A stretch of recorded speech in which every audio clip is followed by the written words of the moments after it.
After making it into the main tank, then sort of exploring the borders of the maze for a bit, she made her way inside fairly quickly, but then sort of just chilled. Like she really didn't understand what she was supposed to do next. But since you can only ignore the ambrosial smell of raw fresh shrimp for so long, she eventually got curious and started exploring. And one of the first things we observed is that anytime she's in a new environment, she kind of maps things out by walking around, gathering data with her arms, as opposed to just swimming around freely through the middle. And soon enough, she had things figured out.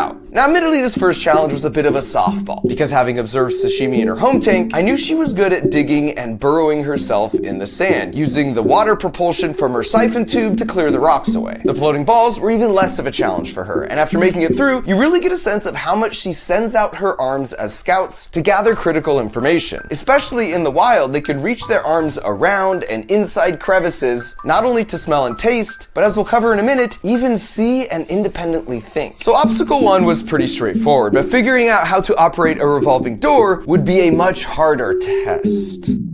Wow. Okay, I see how this is gonna be. And this was my first real indicator that we were headed for a real battle of wits.